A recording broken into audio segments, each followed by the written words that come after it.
Agora sim, estamos finalizando a nossa terceira unidade com o último conteúdo, a parte de sistema genital feminino.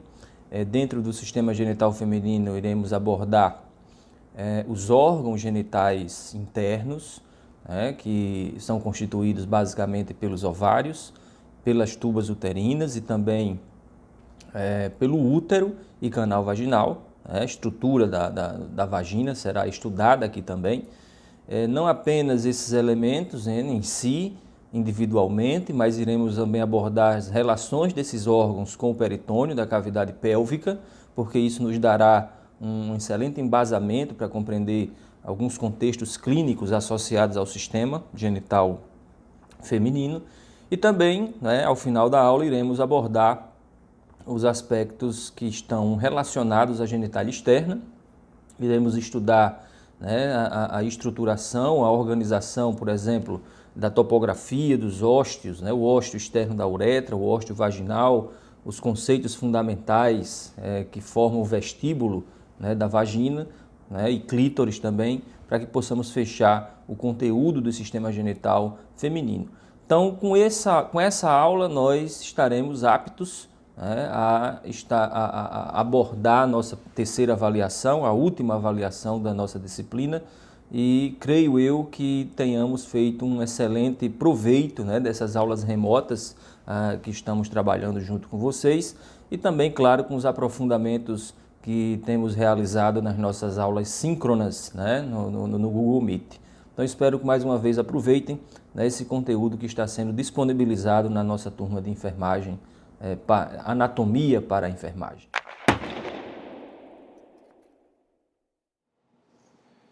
Vamos iniciar a nossa aula de genital feminino, mais uma vez, começando utilizando os mesmos slides que habitualmente são utilizados na aula presencial.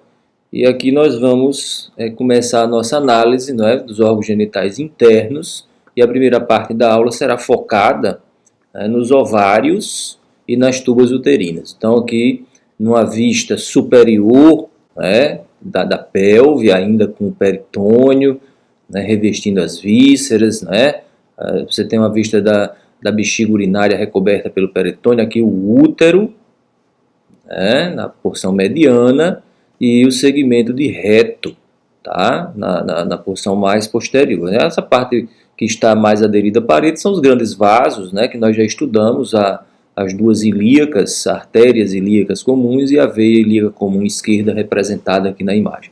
Notem que de cada lado do segmento de útero partem duas projeções, que são as duas tubas uterinas, e essas envolvem esses órgãos ovalados que aqui estão representados, os ovários, que são os elementos que nós iremos estudar nesse primeiro momento da aula. Então, os dois ovários e as duas tubas uterinas, as quais estão conectadas a esse órgão piriforme, tem a forma de uma pera no interior da cavidade pélvica, no plano mediano. Essas são as vísceras genitais, os órgãos genitais internos femininos, com exceção que não aparece aqui nessa imagem, as paredes do canal vaginal, que na verdade você vai conseguir observar numa vista inferior da pelve. Então esses são os órgãos que nós iremos focar nesse primeiro momento da aula. Então aqui numa secção sagital, nós estávamos observando no slide anterior essa vista superior, estávamos olhando de cima para baixo, e agora nós fizemos uma secção sagital. Notem aqui a sínfise púbica seccionada, Percebam aqui a gordura da parede abdominal, a pele, depois as fáscias com os planos musculares que constituem a parede anterior e lateral do abdômen, e por fim o peritônio parietal que reveste a cavidade. Vejam que o peritônio ele vem revestindo a parede, em seguida reflete-se sobre a bexiga urinária, depois encurva-se para revestir a parede anterior do útero, envolve o útero superiormente e cai posteriormente no útero, para depois no mesmo comportamento, revestir a face anterior do reto, né? Ao penetrar na cavidade pélvica, o reto, portanto, ele é envolvido pelo peritônio parietal. Vejam que entre o útero e a bexiga urinária fica um espaço que nós já estudamos anteriormente na aula de urinário, chamado de escavação vesículo-uterina. E posteriormente ao útero, também existe uma outra escavação, denominada de escavação reto-uterina, né? Então, essas duas escavações, em determinadas situações, é possível, né, que algumas, durante uma infecção, por exemplo, que acometa o peritônio, numa peritonite, ou em uma inflamação de uma alça intestinal, ou numa inflamação de tuba uterina, de ovário, algumas secreções elas podem se acumular no interior da cavidade pélvica, e eu já falei que dependendo da posição do paciente, se ele está em decúbito dorsal, ventral, lateral, essas secreções elas tendem a migrar, né? E num exame de imagem, dependendo da posição, você vai observar essas secreções no interior desses compartimentos. Então, é um detalhe importante da cavidade pélvica, essas relações que o peritônio tem com as vísceras da cavidade. Então, vejam como o útero seccionado, ele está aqui, nós vamos estudá-lo daqui a pouco, mas queria destacar para vocês como as paredes anterior e posterior do útero são envolvidas pelo peritônio parietal.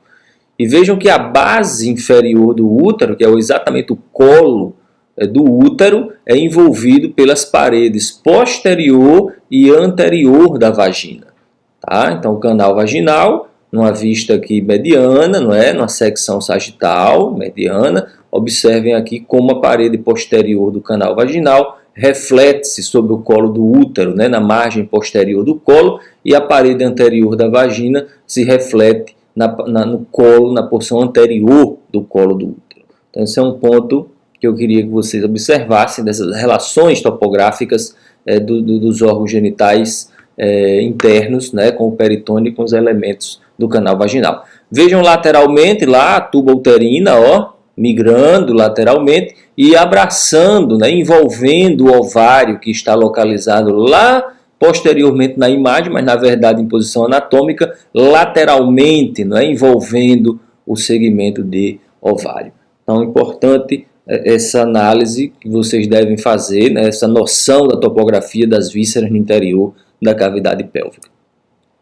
Aqui é uma imagem, numa vista anterior, posterior, aliás, a vista posterior, estamos vendo o útero posteriormente, e eu queria destacar agora para vocês as duas tubas uterinas e destacar para vocês os dois ovários. Percebam que o ovário, não é, de um lado e de outro, ele tem uma margem livre, é a sua borda posterior, ele tem uma margem fixa, é a sua margem anterior. O ovário está preso a uma prega peritoneal, né, que fixa o ovário à parede, chamada de mesovário. Então, o mesovário, ele se prende a essa margem anterior do ovário e fixa o ovário à parede. A margem posterior do ovário é livre. Portanto, o ovário ele consegue ter um grau de mobilidade, não é, para cima e para baixo dentro da cavidade, né? Ele é limitado, evidentemente, pelos demais ligamentos, mas, né, tem a sua borda posterior livre.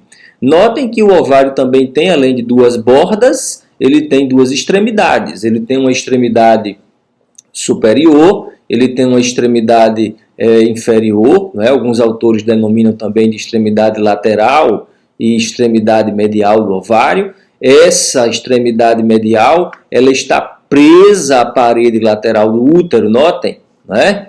Através de um ligamento chamado ligamento próprio do ovário.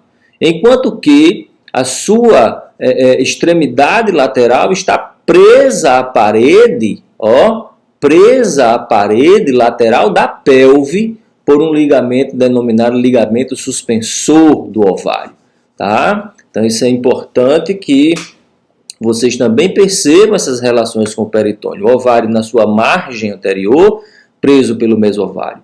A margem posterior é livre, mas os seus dois polos, um lateral e um medial, estão fixados. O medial fixado pelo ligamento próprio do ovário ao útero, enquanto que o ligamento suspensor do ovário conecta a extremidade lateral do órgão à parede lateral da pelve. Então o ovário está totalmente preso à parede, né, às paredes dos elementos que o suportam, com exceção de sua margem posterior. Tá? Então, esse é um detalhe da anatomia importante, de importante relevância. Então, a cada mês, o ovário cicla por efeitos hormonais e, em média, dentro de um ciclo menstrual, ele libera um ovócito na sua superfície, um ovócito secundário, deixando um pequeno ferimento, chamado corpo lúteo, que também produz hormônios. Vocês vão estudar isso em fisiologia de forma mais aprofundada.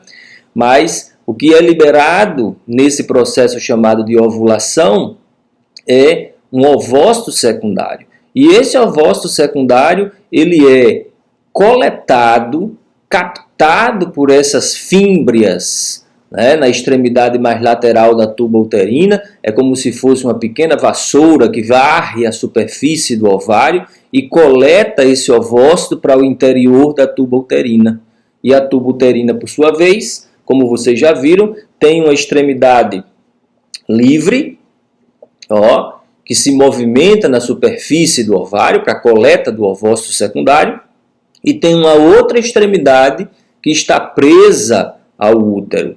Então aqui dentro existe um canal, a tuba uterina, na verdade, no seu interior é um grande canal para transporte desse ovócito ou, evidentemente, caso ocorra o processo de fecundação, para transporte do embrião até o interior da cavidade uterina, onde ele será implantado e dará início assim ao processo de gestação. Então a tuba uterina é subdividida em partes. Eu queria que vocês prestassem bem atenção em quais são as porções da tuba uterina. No outro lado vocês têm como visualizar melhor essas divisões. A primeira parte recebe a denominação de infundíbulo da tuba uterina. Essa parte cheia de fímbrias. As fímbrias servem para a coleta do ovócito secundário no interior da tuba. Depois, uma parte dilatada, que nós vamos denominar de ampola da tuba uterina. É aqui que normalmente ocorre o processo de fecundação. É aqui que normalmente o ovócito secundário liberado pelo ovário encontra o espermatozoide. Temos uma terceira porção, denominada de istmo da tuba uterina, é uma parte estreitada, da tuba. E por último, uma parte que penetra no interior do útero, penetra no interior do útero e recebe a denominação de porção intramural da tuba uterina. Tá? Então, mais uma vez, vejam a presença aqui do infundíbulo, a ampola da tuba uterina. Notem a presença aqui do que nós chamamos de istmo da tuba, e por último, não é observado porque eu tenho que seccionar a parede do útero, a porção chamada de intramural. O mesovário, representado, prendendo aqui o ovário à parede. Depois, a tuba uterina também está presa à parede por um ligamento peritoneal. Vocês lembrem da aula de peritônio. Meso conecta a víscera à parede. E aqui é o mesosalpinge, que liga a víscera à parede. E o segmento, que eu estou chamando de mesovário, conectando o ovário à parede. E para finalizar esse slide, vejam que o útero tem parte aqui da sua parede lateral, um grande ligamento que vai se projetar para a parede lateral da pelve, sendo este ligamento denominado ligamento largo do útero. Tá? Então, o peritônio, ao ligar essas vísceras à parede, ele forma mesos. E quais são os mesos mais importantes que nós vamos estudar em relação à genitália interna feminina? O ligamento largo é um meso que liga o útero à parede. O mesovário liga o ovário à parede. E o mesosalpinge conecta a tuba uterina à parede da pelve. Tá certo? Então, aí, mais uma vez, a presença dos ovários na vista superior. E aqui, só para repetir, Vejam o ligamento próprio do ovário, conectando o ovário ao útero. Olhe o ligamento suspensor do ovário. Neste ligamento suspensor penetram e saem os elementos nobres do ovário. Observem, portanto, que o ovário está preso na sua margem, né? Aliás, na sua extremidade medial, na sua extremidade lateral. Ele está preso à parede através do mesovário, né? E ele está preso também à tuba uterina, que também fica conectada à parede pelo mesosalpinge, né? Vejam o espaço entre a bexiga urinária e o útero, aquela escavação que nós chamamos de escavação vesículo-uterina, e a grande escavação entre o útero e o reto, a escavação reto-uterina. Tá? Os ligamentos nós já demonstramos, né? A irrigação do ovário, eu vou destacar para vocês as artérias e veias ováricas, nós já estudamos elas, são ramos diretos, né? As artérias ováricas, né, são ramos diretos da aorta abdominal. As veias ováricas que estão drenando o sangue de volta, olhe para cá, observem aqui na imagem, drenam para o interior das veias, da veia renal esquerda, no caso do ovário esquerdo, e drena diretamente para a veia cava inferior quando se trata de ovário direito. Então é uma relação que vocês também precisam estar atentos a ela. Aqui mais uma vez, né? Notem a chegada dos vasos ováricos, o ovário recebendo. Esses vasos chegam pelo ligamento suspensor do ovário e aí se distribuem pelo ovário e também emitem ramos, né? Os ramos para a tuba uterina chegam aqui, né, através desse conjunto de vasos ováricos que penetram pelo ligamento suspensor do ovário. Em relação ao útero, né, nós temos aqui a artéria uterina. Essa artéria uterina é ramo da artéria ilíaca interna e notem a relação dessa artéria com o segmento de ureter, como a artéria uterina passa muito próximo do ureter. Para o cirurgião é importante perceber essa relação no momento de uma esterectomia, no qual ele precisa cauterizar esse vaso e ter o cuidado para não provocar lesão no segmento de ureter. Essas imagens representam muito bem a topografia e as relações dos órgãos da tuba uterina e do ovário no interior da cavidade pélvica. Aqui uma tuba uterina seccionada para mostrar o segmento de infundíbulo, né? O ovócito secundário sendo coletado pela fímbria da tuba uterina, depois a ampola da tuba, a parte dilatada da tuba, por fim o estreitamento, que é o istmo, e por fim, como eu falei, notem como a tuba uterina penetra na parede do útero, na última porção chamada de porção intramural. A partir daqui, já estamos na cavidade uterina, onde o futuro embrião vai sofrer o processo de implantação e iniciar assim uma gestação para a formação de um novo indivíduo. E nós estamos diante da mesma figura, né, que nós utilizamos para a demonstração da tuba uterina, mas eu preciso abordar também a anatomia do útero, né? E aqui a imagem é perfeita para a gente fazer essa análise. Notem o útero dividido em três partes, né? O corpo do útero. Eu ainda divido esse corpo numa parte, né, mais inferior, né, e uma parte mais superior. Ó, essa parte mais abaulada eu costumo, durante as aulas, né, abordar com o nome de fundo do útero, a parte mais superior do órgão, que serve para a implantação da tuba uterina. E o corpo, propriamente dito, que está um pouco mais inferior.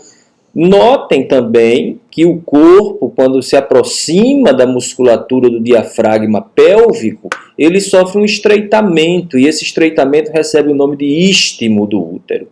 E, após o estreitamento, o útero volta novamente a sofrer uma leve dilatação, guardadas as devidas proporções para o segmento de corpo, mas essa pequena dilatação forma a parte final e mais inferior do útero, arredondada, né, na parte mais inferior, que nós damos o nome de colo do útero.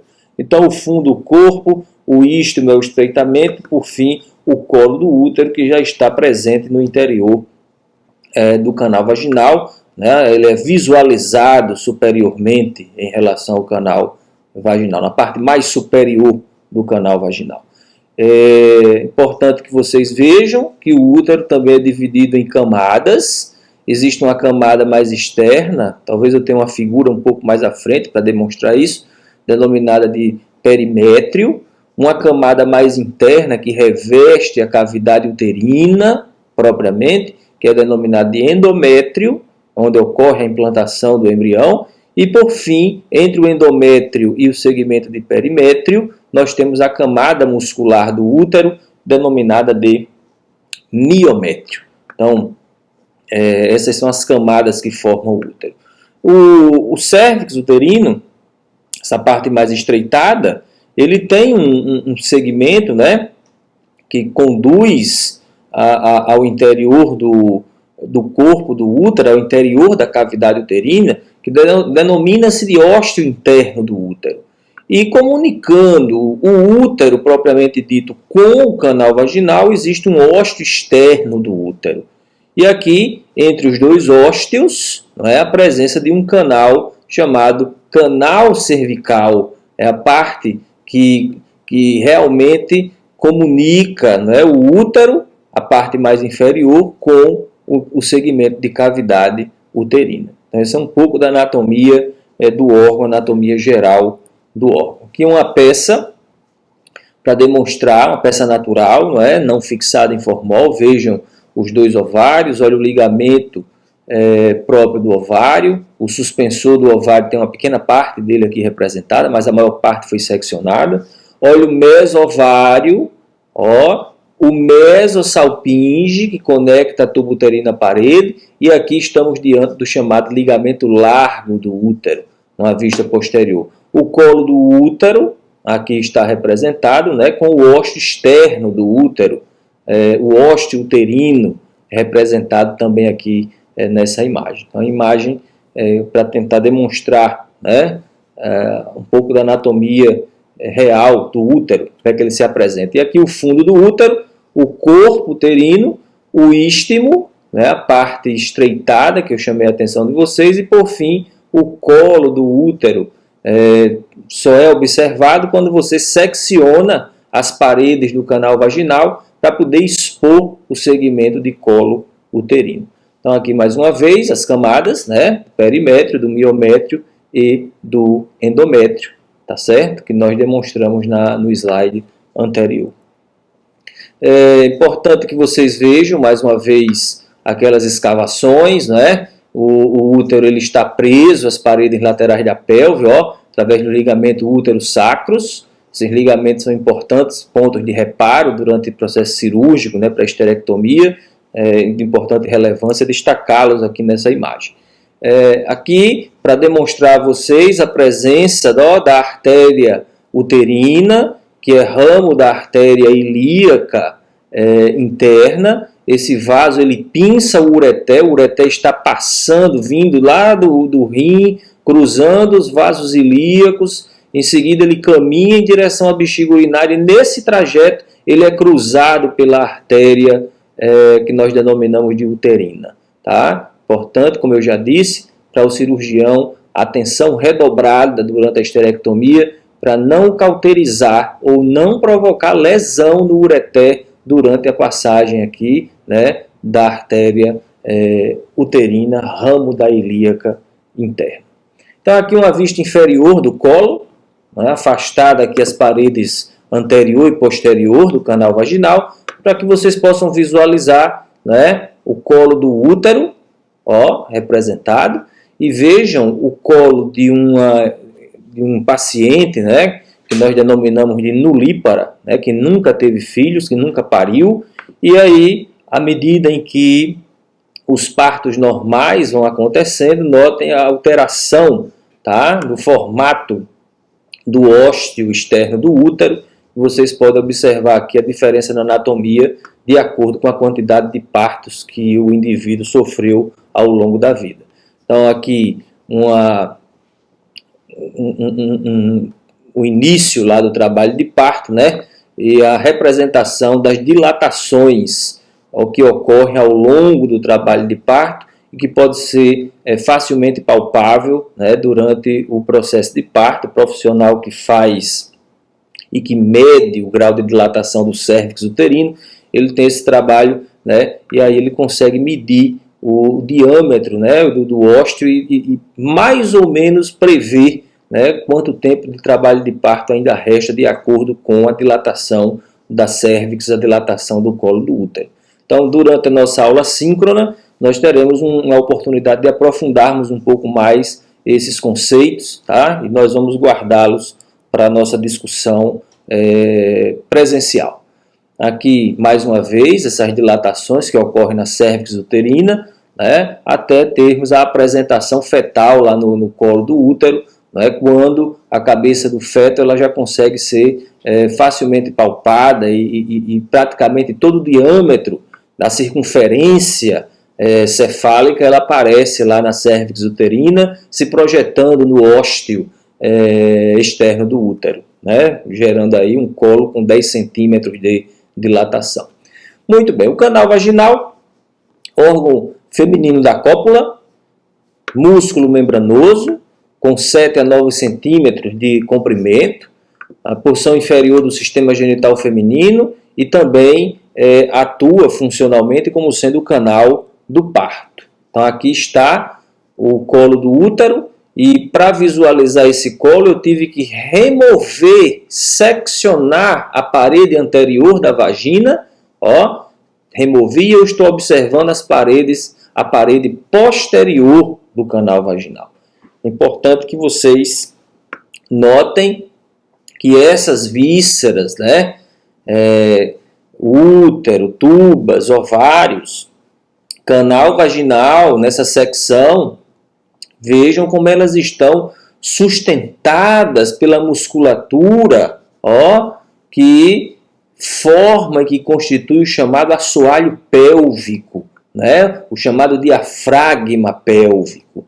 Então, na hora em que esse diafragma pélvico, a musculatura da pelve, sofre algum tipo de fragilidade, né? Ela é enfraquecida, flacidez na musculatura, aí você vai perceber que o peso das vísceras, né, forçam a musculatura do diafragma urogenital e normalmente algumas vísceras tendem a cair da pelve para a região que nós denominamos de períneo. É muito comum em mulheres que já tiveram várias gestações que o colo do útero, né, seja projetado para a genitália externa. É comum, muitas vezes, bexiga urinária também se projetar reto em virtude dessa flacidez na musculatura do diafragma pélvico.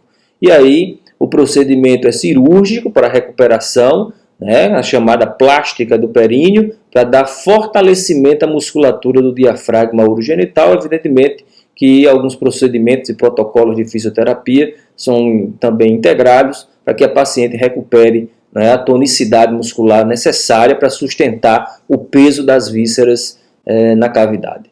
Então aí uma imagem anterior aqui também, agora já sem os elementos musculares, mostrando apenas o segmento de canal vaginal e mostrando aqui o colo do útero exposto após a remoção do canal vaginal. O canal vaginal apresenta-se pregueado, né, as pregas vaginais, é muito comum verificar a presença de pregas vaginais. Isso aumenta o atrito da glândula do pênis, né, com a parede da vagina, aumenta a excitabilidade sexual, né, durante a cópula. Então é importante o pregueamento, né, as pregas presentes no interior do canal vaginal. Procedimento importante, que o aluno não pode sair da anatomia, né, sem saber o que é uma coldocentese. Nesse procedimento, imaginem uma inflamação no abdômen e produziu algum tipo de secreção na cavidade abdominal. Essa secreção, dependendo da posição do paciente, se você pede para ele ficar em decúbito dorsal, essa secreção normalmente se acumula naquele espaço que nós denominamos de espaço reto uterino ou útero retal. Normalmente chamamos de reto uterino. E aí é facilmente acessado este espaço através do canal vaginal, se levanta o colo do útero e aí a agulha inserida no fórnix posterior da vagina, ó, fórnix posterior da vagina, e o líquido, a secreção, ela pode ser drenada do interior desse compartimento. É um procedimento denominado de culdocentese, tá?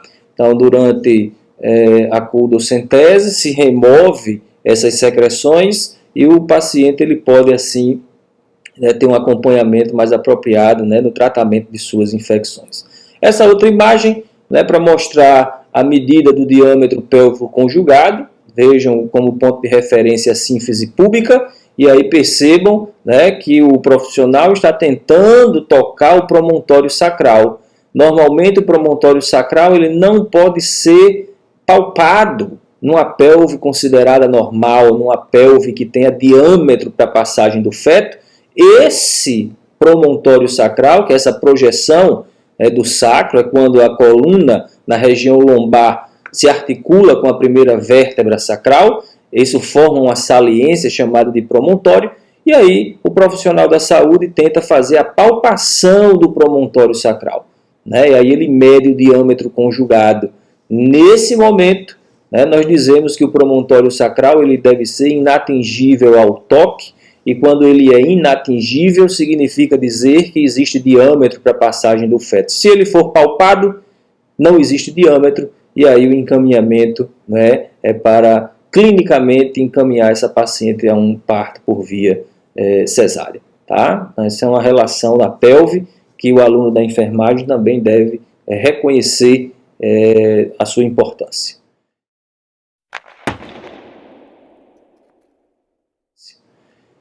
Genitália externa, vamos iniciar aqui o estudo. Essa parte eu gostaria de destacar, né, na anatomia da genitália externa alguns pontos importantes, aqui numa posição ginecológica. Vejam a presença de uma área, né, de gordura revestida por pelos, que envolve aqui na imagem, está logo acima da articulação da sínfise púbica, e portanto nós chamamos de monte púbico, né? Partem duas pregas laterais, ó, de um lado e de outro, denominadas de grandes lábios, e entre esses grandes lábios, a presença dos lábios laminares que estão aqui, que nós vamos chamar de lábios menores, ou os pequenos lábios, tá?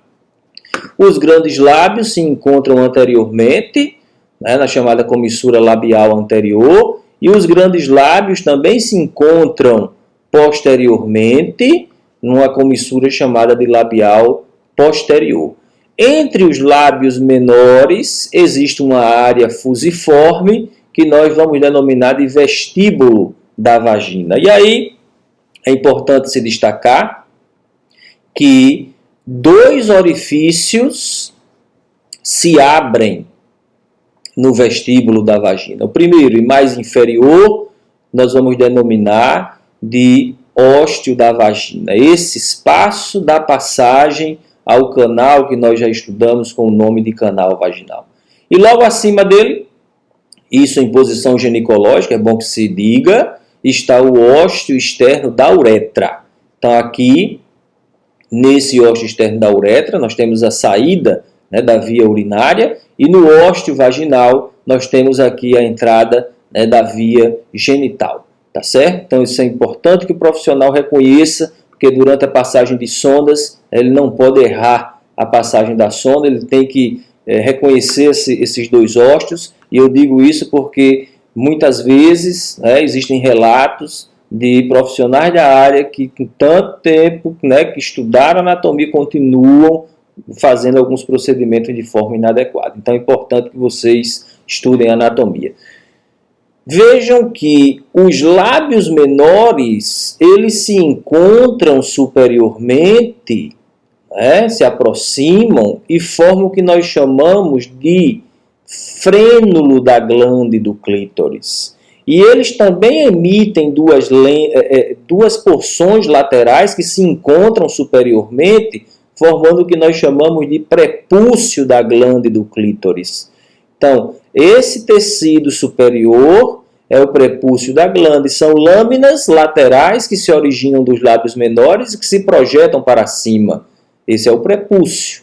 E notem que as lâminas mediais dos lábios menores se unem, formando o chamado frênulo da glândula do clítoris. E logo acima do frênulo surge essa pequena saliência, um órgão extremamente excitável comparado à glândula do pênis, por exemplo, que apresenta grande quantidade de terminais nervosos, né? Esta que está aqui é denominada de glândula do clítoris. Se nós seccionarmos o prepúcio, iremos chegar ao corpo do clítoris, órgão muito semelhante ao corpo cavernoso do pênis, porque também durante a ereção, né, durante a excitabilidade sexual, esse órgão também pode se tornar erétil. Ele se torna erétil, né, semelhante ao que ocorre no corpo cavernoso do pênis durante a ereção no indivíduo do sexo masculino.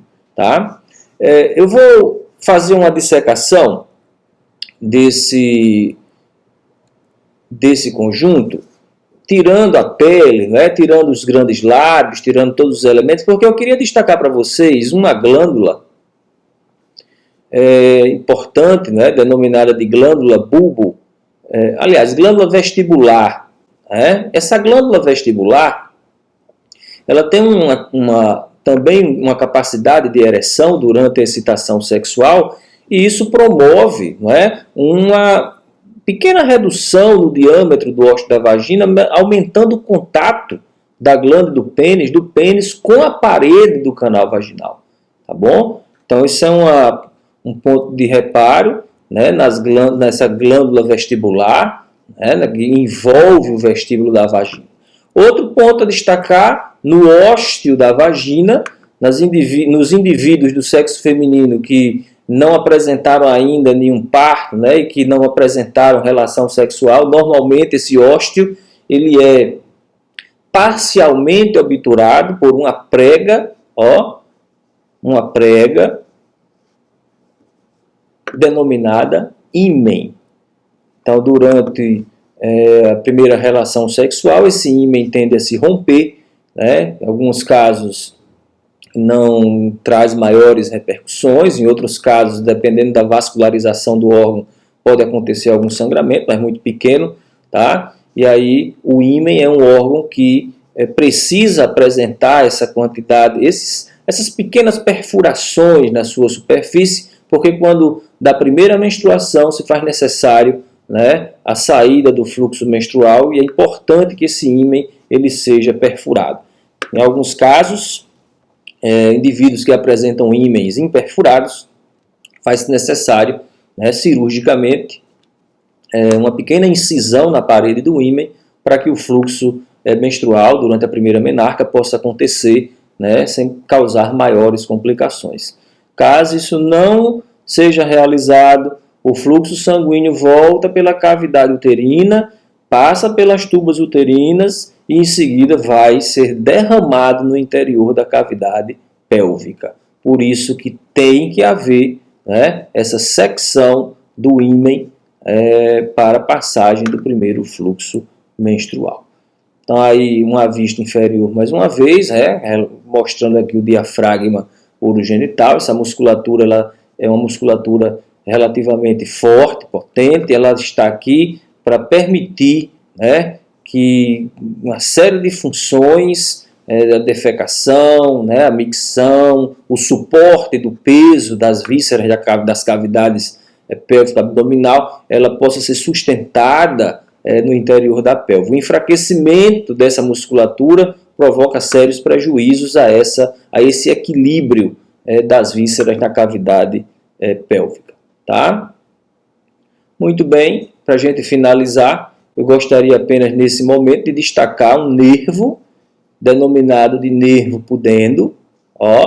Esse nervo ele emerge, vocês estudaram comigo na aula de músculos da região glútea, ele emerge lá por baixo do músculo piriforme, né, juntamente com o ciático, e imediatamente ele penetra por baixo do ligamento sacrotuberal e caminha para o interior dessa região urogenital, tá? Desses trígonos, né? O trígono anal e o trígono urogenital. Durante o parto normal, no qual o profissional precisa anestesiar a região do períneo, né? A agulha é introduzida exatamente nessa região, né, na região perineal, e aí o agente anestésico bloqueia o nervo pudendo, provocando assim a interrupção do sinal de dor que vem da genitália externa durante o parto que nós trabalhamos como parto normal, tá? Então aí está a figura demonstrando a presença do nervo pudendo, né? E o profissional, na sua tentativa de bloquear esses ramos terminais do pudendo, para assim bloquear a passagem da dor no espaço.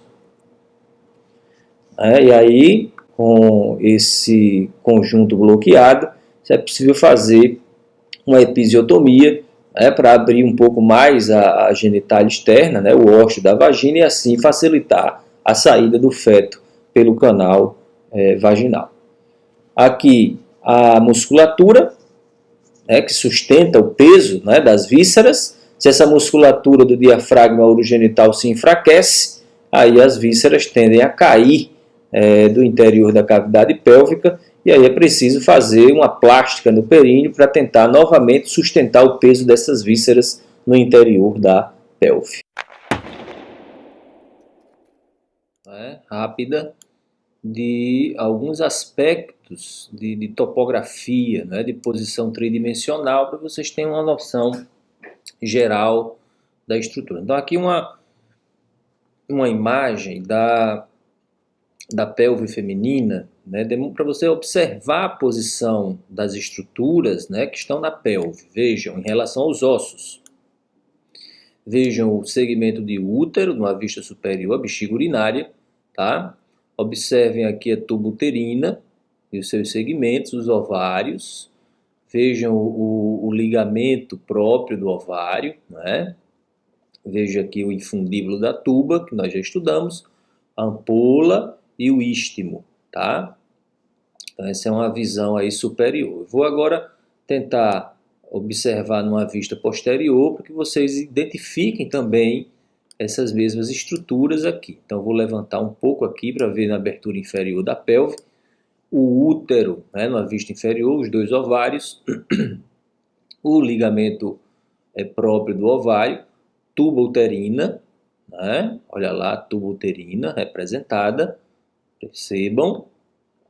E aqui o segmento de canal vaginal, que nós abordamos ao longo dos slides anteriores. Então vamos tentar aqui remover a parede posterior do útero, e aí vocês observem lá o colo do útero, com o ósteo uterino demonstrado, tá? Então essa é uma imagem para você tenha essa vista tridimensional. Vamos observar agora a genitália externa, tá? Como é que ela está representada também. Vejam que eu removi aqui toda a parte de musculatura, não aparece músculos para a gente, apenas os lábios menores, então aqui eles. O vestíbulo da vagina está representado, o ósteo externo da uretra, o ósteo da vagina, que nós já estudamos, a glândula do clítoris, aqui está a glândula do clítoris, olha o frênulo da glândula do clítoris, que são essas duas pregas mediais dos lábios menores, e as pregas laterais dos lábios menores envolvem o corpo do clítoris superiormente, E aí forma o chamado prepúcio da glândula do clítoris. Se nós removermos o prepúcio da glândula, aí o corpo do clítoris vai surgir por inteiro. Lembrem que eu falei que ele é um órgão erétil. Durante a excitação sexual, ele também se torna inflado com sangue, no momento da ereção também do clítoris. Ok? Então, uma noção da dimensão aqui também de estruturas da genitália externa feminina. Outra coisa que eu queria destacar na imagem é essas glândulas. Na nossa aula eu chamei até pelo nome errado, na verdade são os bulbos do vestíbulo de um lado e de outro. Esses são órgãos também eréteis que podem se inflar de sangue, isso aumenta o contato do pênis quando penetra no canal vaginal, E uma outra glândula que eu gostaria de destacar para você, eu vou mostrar numa vista posterior, observem, são essas duas glândulas que estão aqui marcadas, são as glândulas vestibulares. Essas duas glândulas vestibulares, elas secretam um muco nesses dois ósteos que aqui estão, ó. Vejam, vou centralizar um pouco mais a imagem e vocês percebam esses dois pequenos ósteos logo na entrada do ósteo da vagina. Esse muco produzido, ele é importante para a lubrificação também do interior do canal vaginal. Então aqui uma vista importante, né, vocês têm uma noção da dimensão da relação topográfica no interior da pelve.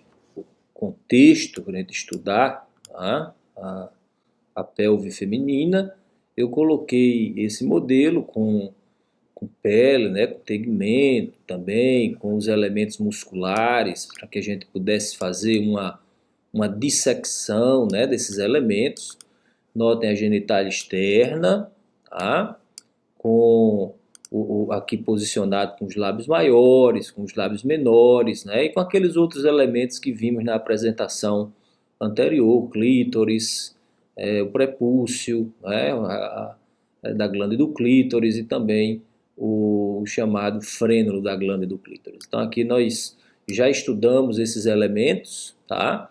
E agora eu vou fazer uma dissecação. Vamos remover aqui o segmento aqui de pele. Antes de fazermos isso, deixa eu mostrar numa vista superior, tá? No interior da cavidade pélvica, notem ali o peritônio, né? Revestindo toda a cavidade. Aqui nós observamos o segmento final do intestino grosso, aqui é o colo sigmoide, penetrando no interior da pelve. Tá? E ali está o fundo do útero, né, com a emergência de uma das tubas uterinas emergindo dali. Então agora sim, vamos começar a fazer essa dissecação.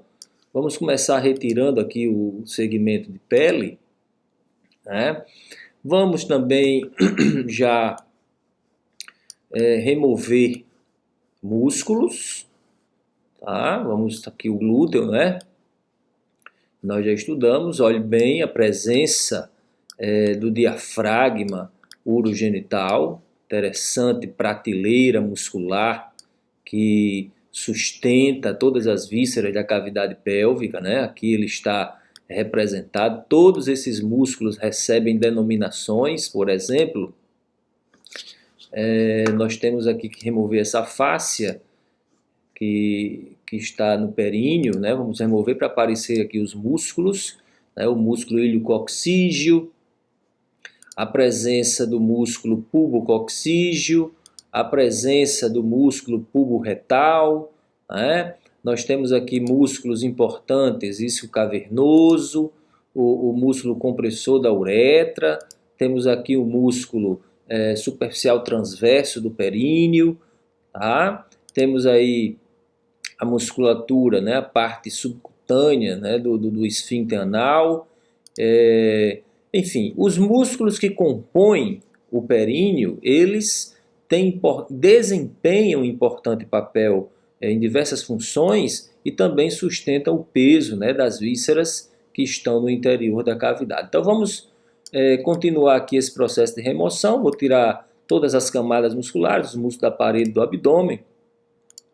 Eles vão saindo, né, da nossa imagem, e aí vai terminar, né, nós iremos terminar com os elementos que estão no interior da cavidade. Então, me sobrou aqui, né, o segmento de reto, o útero e a bexiga urinária dentro da cavidade. Deixe mais uma vez eu colocar alguns elementos conectivos dentro da cavidade pélvica, e aí vocês vão poder observar numa vista superior o peritônio parietal que envolve essas vísceras dentro da cavidade.